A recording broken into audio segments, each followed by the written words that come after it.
The British royal family is a world of strict tradition, but every so often an outsider shakes things up. In 1986, Sarah Ferguson, lively and informal, married Prince Andrew.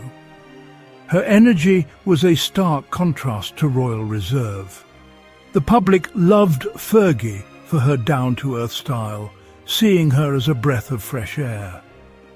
Their initial popularity was undeniable, but their independence soon clashed with royal expectations.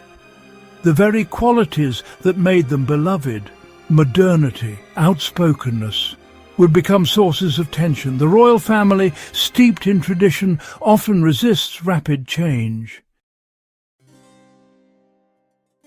The title, Her Royal Highness, is more than a formality. It marks you as a core royal.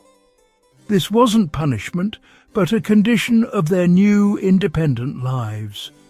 Both women kept their Duchess titles, but lost the privileges and protections of being on duty. The monarchy drew a clear line. HRH is for those who serve the crown. For Sarah, the rule was clear. Divorce meant relinquishing HRH. For Meghan, a new precedent: step away from duty, lose the style. In both cases, the change was more than symbolic.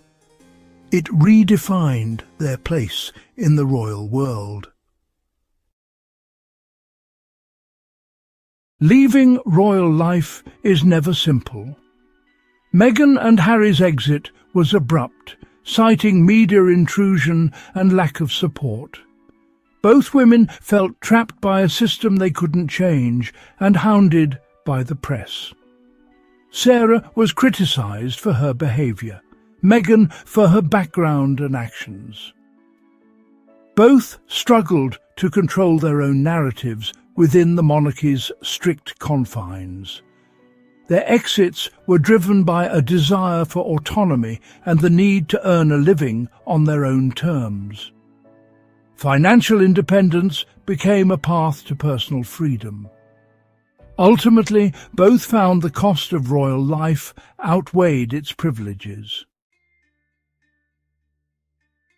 Once outside the royal fold, both Sarah and Meghan turned to television to reclaim their stories. Sarah starred in Finding Sarah, a documentary about rebuilding her life after scandal. Both projects were about more than money. They were about controlling the narrative. Media deals became essential for financial independence. Sarah used TV to pay debts and rebuild her image. Meghan and Harry's media ventures funded their new life in California. Both used reality TV to bypass traditional media and speak directly to the public. Their shows were platforms for vindication and self-definition. In the modern era, reality TV became their tool for reinvention.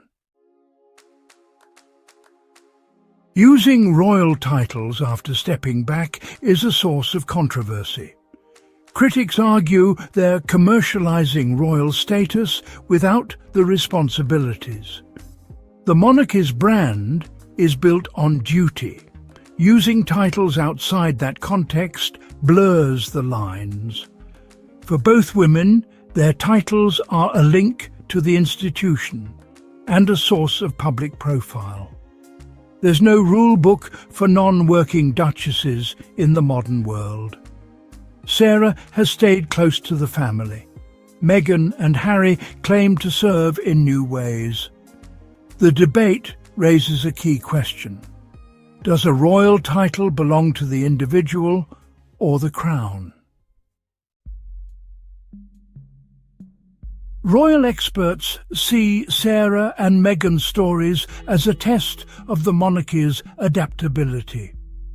The roles for second sons and their spouses are often undefined, leading to friction. Both duchesses faced divided public opinion. Initial charm gave way to criticism. Sarah eventually earned affection as a resilient mother. Meghan remains polarizing.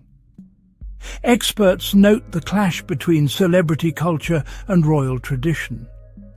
Royals are expected to serve quietly. Celebrities are expected to have a voice.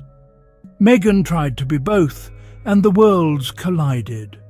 The monarchy's unwritten rules are often the hardest to navigate. Both women's struggles highlight the tension between modernity and tradition. The public wants relatable royals, but not too modern. A balance few can achieve. After leaving royal duties, both Sarah and Meghan had to reinvent themselves. Sarah became an author, TV personality and charity advocate, weathering financial ups and downs. Meghan and Harry built a global media brand, focusing on advocacy and storytelling.